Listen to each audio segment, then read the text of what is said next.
sa buladon sa Ginoo sa pag-dedikasyon. Kaya balay-balay Church Central, adunay dito ka grupo, care group, organize. Kada Sabado, kada usa ka grupo muhatod siya ng report. Unsa bay nitabo, unsa lakaw, unsa ilahi. Basta adunay pila magigsunan. Di man pud kada adlaw. Unsa lang gyud ang atong mahimo gitaganta sa Ginoo ngayon panahon nga ang atong kinabuhi adunay aplikasyon, adunay nahimo makisunan diya sa buhat sa Ginoo. Sa kamata nga ang makisunan adunay mga ang uban sa padasi, ang uban nagaduaw. Sa maghapon karang kung oras alas 4 pa man. Dito ako kanong dito sa ubos nga sino nagpay o niya dili po sa simbahan Karnado dito na ko. Karnado ini akong pagduwa usang hindi ka pinasayot kay. Ay ang buladon sa Ginoo kinahanglan gyud nga iwali isulti ay ang panahon sa atong kinabuhi iwan nato magbuhi. Sa minaw siya ang ito na human nga kaigsunan na simple. Kunindot kayo nga ang atong pag-alagad pagto sa Ginoo adunay performance. Bisan panghatag ka. Bisan pagampo nila. Kaya kinakina na, marang magalihog yun, maghahatag yun o inspiration, na-inspired ta. Kaya kini atong pag-alaga doon na rin ay Diyos na nagapag-upan, nagamando, nagatudlo. Atong adlaw-adlaw nga pagkinabuhi, pagtuo kami. Ano na experience ni Pastor Basi sa kabata? Kaya akong mag-anin ko pagkahuman sa iya. Sa iyang pagsaysay. Sa bata nga, sugo siyang amahan, ano ni paliton? Apa nalinga ang bata? Ibis mo ito, oy, nasapod nun sa dula. Dulin mga ito, hindi dulaan nila. Hapon na, gitaran siyang papa, wamang yun. Igiapas. O tuwa na dito, huwag tayo mga dula. Kalibot sa isugo niya. Amahan ka mga gusto rin mo ba doon? Nagulong mga itong anak, nabunalan. Nabunalan, hindi tao itong bata. Isultihan nga nung mananay mong ginagyan, nalimot naman sa isugo. Kanya, hirap na itong bata. Kanya, nagkulang sila.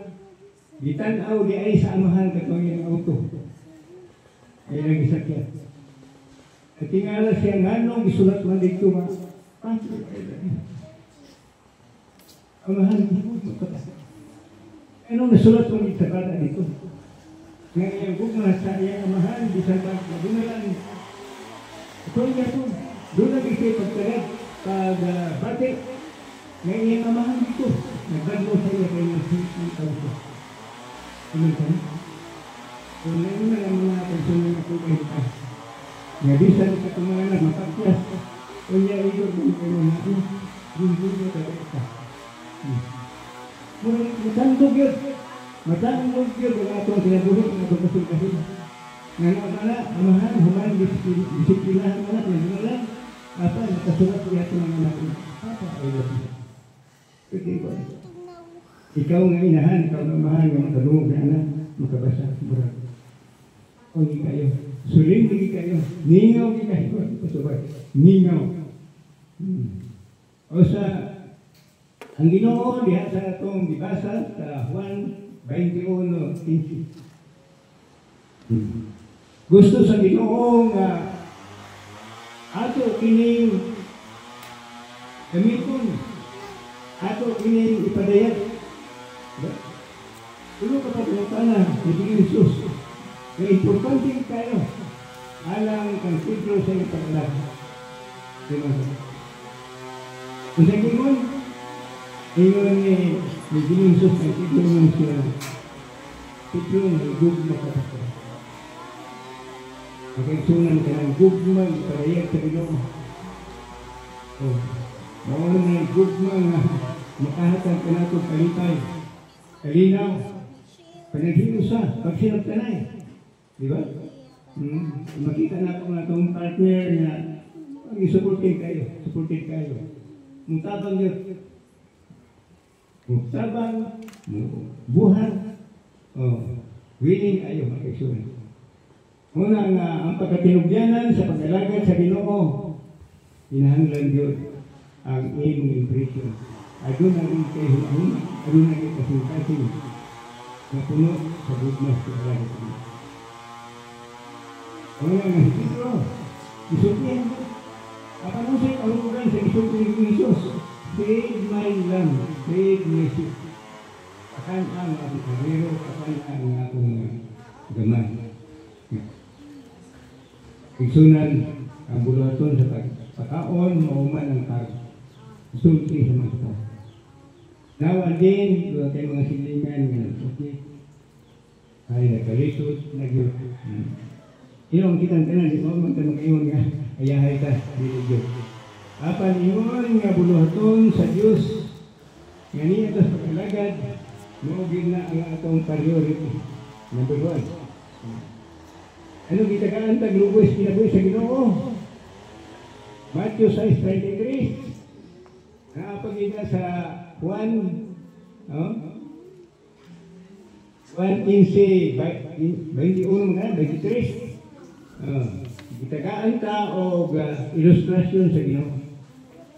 Aron mahimong kang epektibo, makahatag og kalipay sa mga katawhan. Number 1, giingon sa Ginoo diha nga kamu maong asin sa ito. Sugo, panimpla. Alam ikaw sa atong pinabuhi.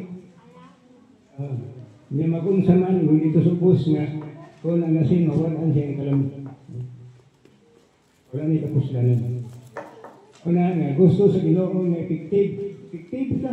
Kita mga sarap ng bana. Effective ka sa itong panimulan. Concert kayo ka sa mga paminhangan. Kung usahat ano na ito, may asin. O ano ba yung itong magamit? Namingon po ang partner. Danghag ka mag-ut. Lain ang response. O lain ang itubag. Pero alang sa mga igsunan, binikanan, o mga papa, o mga mama, ito itagaan pagtagad. Atong pag-alagad sa atong mga kinaiya. O may tao nga hindi. Gusto lang sa Ginoo nga i-prove ba? Diba? Akita na ito kung unsa yun ang demand. Unsa yun ang ipinahanglan sa Ginoo. O niya sa 6:93 sa Matthew, maupo na ang paggamit, di ba? That we may say your good works. Para makita nila ang mga maayong buhay. Nindot kayo ng mensahe sa mga kinabuhi sa mga maayong buhay. Guru at kasulti. Apan panahon na gunay mga dagko nga problema na atang presenta. Atay madala gamay. Magani nga uban nga church, naging sila ay funding. Doon naging sila ay pundo. Nga makatabang panahon nga doon naging yung mga emergency. Pangilanglan. Ito na himulit nga doon na ito tayo record, di lang din kalibutan kung hindi dito sa langit. Sa ikutan na itong huna-huna, kanang ingon sa Ginoo Pedro nga kanang ang mahitabo sa itong pag-alagad. May gugma ka sa Diyos o ang reaksyon makita. Take my lamb, take my sheep.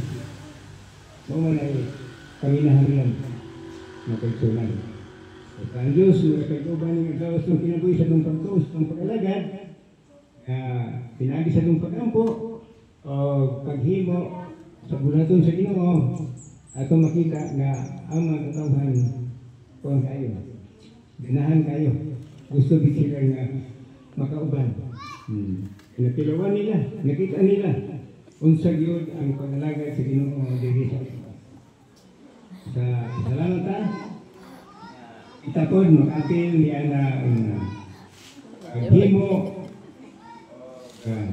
grupo alang sa bulaton sa Ginoo din sa Kanlan aron sa matag Sabado Adun natin madunggan ng mga testimony. Kahapon, dito sa mga pala ay testimony. Pamatuod sa imong patalagad sa mga katawhan. Nga naman nga hangtod karon nagpadayon ka sa ulan. Pamatuod sa buraton sa Ginoo. Sa di mo siro dito.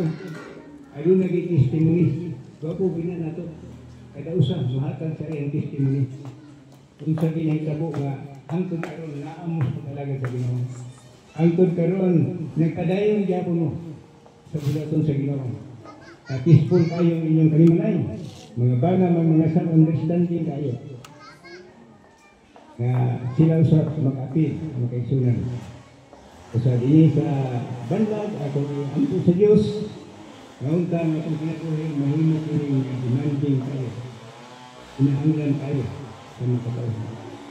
Kung makahimot ka, sa bulato, pinaan mo sa pagtabang, pag-ampo, ngayon tayo mahimot. Hatag punta sila gabi na sa panginhanglan Diyos isang tangi atas sa kalagat ng Diyos.